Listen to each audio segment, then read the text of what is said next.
nice pour. Look at that head. That's good content.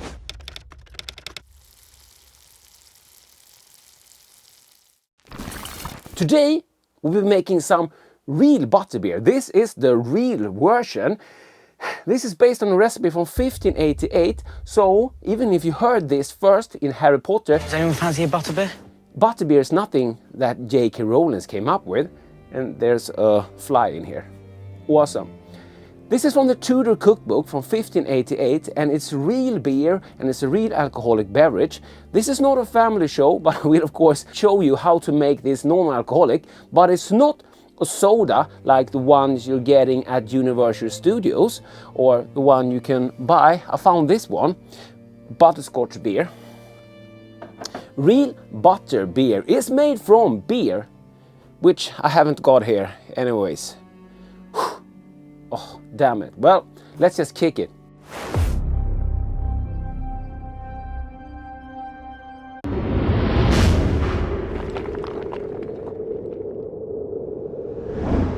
Now we have beer. I'm Dr. Hans, this is Dr. Hans Brewery, my channel about beer and homebrewing. So this recipe is for 1500 milliliters, but I'm just gonna do it with 500 milliliters. And the original recipe is in Old English. I will read it for you. We will be making the alcohol version, but I will tell you how to make this non-alcoholic if you want to do this. For children, yes, but this is non-family show, so expect explicit language and nudity whatever I see fit. If you want me to try to brew like the soda version, let me know, and also drop a like. Maybe you should not subscribe to my channel because my channel sucks and you only encourage me to do more stupid videos like this one. Let's start with the recipe, and English is not, as you hear, it's not my first language. I'm from Sweden and this is in Old English. This is the original Tudor. Did you just peek at my pin code? This is the original Tudor ButterBeer recipe from 1588. Take 3 pints of beer, put 5 yolks of eggs to it, strain them together and set it in a pewter pot. I'm just gonna use a pot. Set it in a pewter pot to the fire and put to it half a pound of sugar, 1 penny worth of nutmegs beaten, 1 penny worth of cloves beaten, and a half penny worth of ginger beaten. And when it's all in, take another pewter pot and brew them together and set it to the fire again. And when it's ready to boil, take it from the fire and put a dish of sweet butter into it and brew them together out of one pot into the other. I will do this in a little bit more modern way. Cooking is not new to me, so we still get the same taste, but this is just a little bit safer. So I will like temper the eggs. We'll show you how to do that. We will still combine it the same way, and we will still brew them together in 2 different pots. I guess that's to like froth the foam up in the end and melt the butter. There were some misunderstandings when I did my prison wine video about the boil-off rate of alcohol. Just to be safe, I took the prison wine up just to boil or pasteurizing levels, and I got some comments on, oh, he boiled off the alcohol. It doesn't really work that way. So we are gonna bring this beer to a boil, but if you want to make this non-alcoholic for some reason, yeah, if you want to serve this to children, now I'm getting too serious for my own show, but if you want to do this, you will have to like boil this, simmer this for at least 20 minutes, maybe even up to 40 minutes to be sure that the alcohol is gone. Alcohol is not just gonna magically disappear as this brings to a boil. So that means that your wine sauce is alcoholic. This is of course gonna be hot, so be careful not to burn yourself. So you might need to ask your mom to help you with the handling of the stove. I care about my viewers, so ask your mom to help you because this can get really hot and it's dangerous for you. Let me see if I can connect this. Is this good content? Did you know that in Harry Potter, and this is just hearsay because I haven't read the book, but They do get tipsy of the butterbeer in Harry Potter. I don't think it's shown in the movies. They move over from that pumpkin drink. Why didn't I make the pumpkin drink for Halloween? My channel sucks. Let's taste the beer. It's almost 5 o'clock. It's nice. You get some diacetyl, caramelly, bitter, malty. It's a good beer. Why am I doing this? Well, I'm doing these crazy experiments here on the channel, so you don't have to. I have done a lot of stupid shit here. Try to pour this gently here, because this will froth up. This pot should be okay for 3 pints. I will put the recipe down in the description, both the original one and my version here, which is based on some other version I've read. We have a smoke coming on here also. Let me turn this down a bit. This is, of course, is a new hot plate. I should have burned it in. We're getting some smoke here, so the video is better. It's more like Halloweenish. I might die here. I will put the full recipe down below, both in metric and in stones and birds and what you guys count in. What you call that? Imperial. Pounds and ounces. Some serious smoke here. This is not good content. I'm gonna kill this and I'm gonna give this a wipe with some... I'm a home brewer, so Star San. That's what I have down here. And now it's got even worse.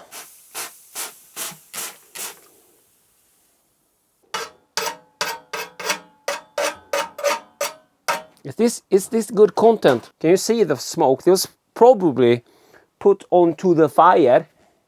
So this is only getting it more authentic. For sugar, you could use brown sugar or what's called Demerara sugar. In Sweden, I don't know what that is, but I found this. This is light muscovado sugar, cane sugar. This says to have a butterscotch taste. So I thought that should be good. I found some already ground up spices. You could, of course, use real ginger. I didn't find any ground out nutmeg. So I guess we can add the spices directly now. This is cloves, and I will be adding 0.8 milliliters, and this is extremely hard to make this like a small batch. This wouldn't be exact anyways, something like that. And let's put some ginger in it. I would have put more, but I will try to stick to the original recipe, so use half. I do like ginger. I made this beautiful gingery Christmas beer, which you will find in my ebook. If you just sign out to my mailing list, you will get my ebook for free. You find 3 beautiful, kind of different recipes for you to try out at home. That's beer recipes, right, for your home brewers. And one of those is my Ginger Bells recipe, which is a fantastic beer. I don't want to boil off the alcohol. This is an adult drink, not for children. That's a lot more than needed. Okay, we are boiling. I'm gonna put that off now. This smells amazing. Doesn't smell like Christmas, but I know you're supposed to say that. Let's start with the eggs. I know the recipe says to put the sugar there, but I'm actually gonna beat the eggs. Yes, you heard me. I'm gonna beat the eggs with the sugar. 75 grams of sugar. For my recipe, you'll find the full one in the description. I was gonna say that these are great, but I just ran out of batteries. Shit happens when you party naked.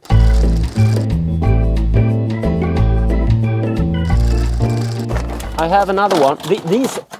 These are great. This one is great also. Just gonna use that. 75. Okay. I will change my mind. I will add the sugar, because that is a lot of sugar, to try to beat that up with 1.5 egg yolks. So, and this sugar is really hard, like clay.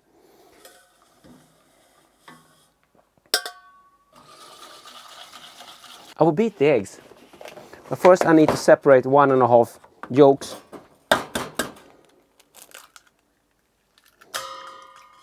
One yolk.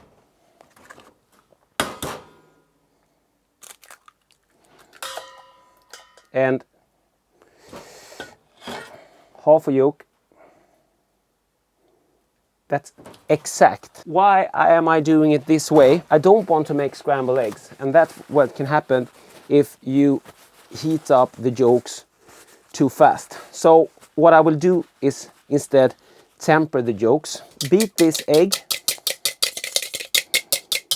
This would be easier if had some of that sugar and if I had more eggs. So making a small batch is extremely hard, and this is noisy. So we're just gonna fast forward in time here. Okay, so the eggs are getting thicker. So now I'm gonna temper them. This just means that I'm gonna add some hot liquid to it, a little by little, so the eggs don't scramble. You can see that the eggs get used to the heat before we add them to the heat source, but this time we're gonna do as the recipe said and put the hot beer on top of the eggs. But I'm just gonna temper these first, and then we will take it back, bring it up to a boil again. Just gonna drizzle. It's always important to start with little. Just if you were making Beere sauce or if you were making mayonnaise. I know that's not hot, but that's the same thing when you're trying to combine eggs with oil. Start extremely gentle so it don't break up this time, so it don't scramble. Have you tried this? Have you made this? Have you had any other version like the soda version that they do at Universal Studios? I bought the cream soda and I have ordered some butterscotch extract, so we could try to do something like this if you guys want to. Let me know down in the comments. Is this something you would like to try? If you try it, please come back and let me know in this video how you liked it. And of course, as always, if you want more bad content and want to help out the channel, I do have Patreon and channel membership for more content. If you just want to help out, you can donate or just buy me a beer. Buy an awesome t-shirt. Of course, this is not going to be super high in alcohol, but it also depends on which beer you decide to use. I'll go in with a bitter 4.2, but if you were going with like an ESB or something, you of course end up with more alcohol. I do suggest to keep it a little bit authentic. We're going with the English ale. It just sounds better to me, even though I've never tried this. Everything is brewed in this pot, and now we'll bring it back to pot number 1. I'm just gonna stir now if you have any sugars left on the bottom there. And we'll bring it to a boil again. So we're not boiling it, we're just bringing it to a boil. And meanwhile, we're doing this. But as I said, if you want this to be non-alcoholic, I would boil it for 20 to 40 minutes to be sure. Not shorter than 20 minutes. But I'm guessing if you boil this for 20 minutes, your kids won't get tipsy, but don't hold me to that. 37 grams. You will find the imperial, is that what you call it? The imperial measurements down below also for the 3 pints version, because I'm just brewing this for me. 37 grams, so put that on, press tare, and use unsalted butter. Am I screaming? I always do that. 28 grams. Is that about an ounce? Now I have too much. Still too much. 36.8 grams. Almost exact. Now we're just waiting for this to come up to a boil. And we do have the butter here. Maybe we should stir it just because we do have eggs in here. But they should be fine because we did temper it. In the end, I will compare it to the Butterscotch beer. And I don't have a second glass. But we will sort it. Watched. Pot won't boil. Are you actually saying stuff like that? Okay, we're there. Boom! Take it off. Don't want to lose all of the alcohol. It's not about the alcohol, but alcohol brings out the flavor just like fat does in food. I'm just gonna pour this on top of the butter now. I would probably hurt myself.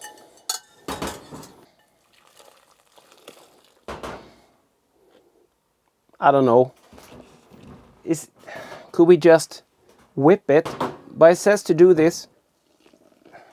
Just gonna do it like this until the butter melts. I picture myself like doing, you know, this. I'm getting better, but we do have some splashing.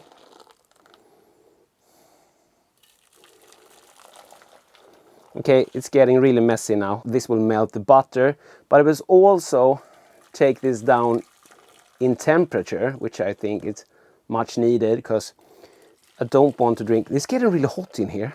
Maybe it's just me. Let's get naked.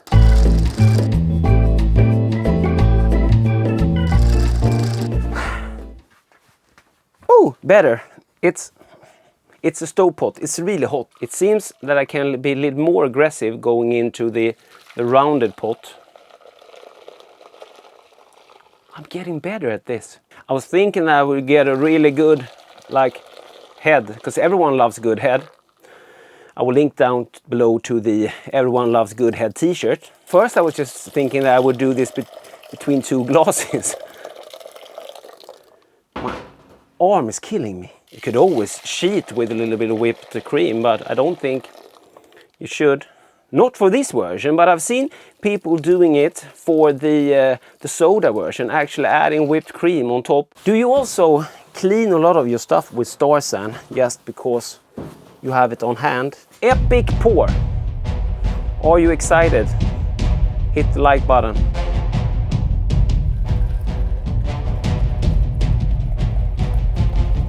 Nice pour. Look at that head. That's good content.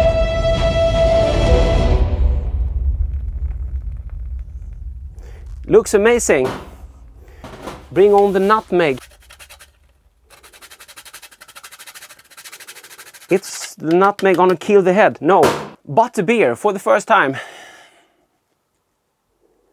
Of course, now we get getting nutmeg. It's not hot anymore. It's not cold, but it's, yeah, you get it, sorry. Okay, I'm excited, just gonna dive in. Cheers.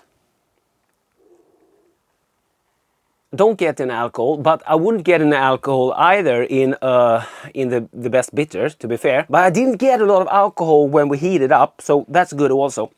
Because if we were boiling that, that would really get a lot of sense. But with that said, this is amazing. None of the spices are overpowering at this amount.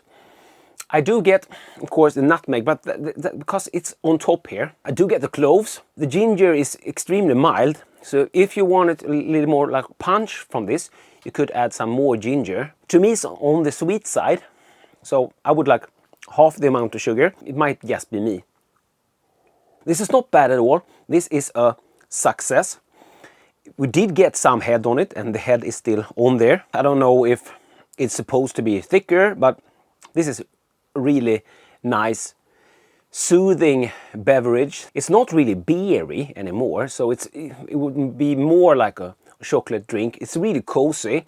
So for Halloween, for the autumn, for Christmas, when it's cold outside. Let's open the butterscotch and try that and see if we can call a winner. My version against the not authentic version at all. This is good content. Don't burn myself. Okay, I just peed myself a little. No, sorry. Cut that away. Commercial butterscotch beer. I'm guessing they couldn't call it butterbeer. I guess Universal Studios, J K Rawlins own that name. Okay, so this was Twister. Butterscotch beer. Original butterbeer from 1855 and the store-bought butterbeer, which is non-alcoholic. The butterscotch beer. Extremely low carbonated, which this should be, of course. No carbonation left in this. This is flat, but still like creamy, rich, is milky. If you like cinnamon, that would go great with this also. You can mix that in to that mix. Make it even more like Christmassy. Cheers. It's really butterscotchy. And I did a whole video about diacetyl, which is more beer related, of course, than this. Diacetyl for Dummies, you can go and watch that. Oh my god. Yeah. That's really butterscotch. Actually, this is not tasting a lot of butterscotch. This is more like I said, more, it doesn't taste like chocolate, but like warm chocolate with whipped cream, that sensation with some spices. Why would anyone think that this should be butterscotchy? Of course, you will have some diacetyl in that beer, and it depends on how much diacetyl you had. Diacetyl tastes like butterscotch, but this is a flat butterscotch soda. Maybe some vanilla also in here. So if I were to mimic this, I would buy a cream soda, add some vanilla extract and some butterscotch extract. If I wanted to do this as an alcoholic version, you could add some butterscotch liquor and vanilla liquor to spice this up. If you just buy a cream soda and add that to it. If you wanted to make this look like a beer, loosely whip up some cream. You could add some butterscotch syrup or caramel syrup to that. Whip that up loosely and top that up so you pretend to get the head on it. If you are more interested in diacetyl, check out the Diacetyl for Dummies or this video, which YouTube think it's a perfect match for you. The winner is obvious. The original butterscotch beer. Cheers and happy Halloween. Or Christmas.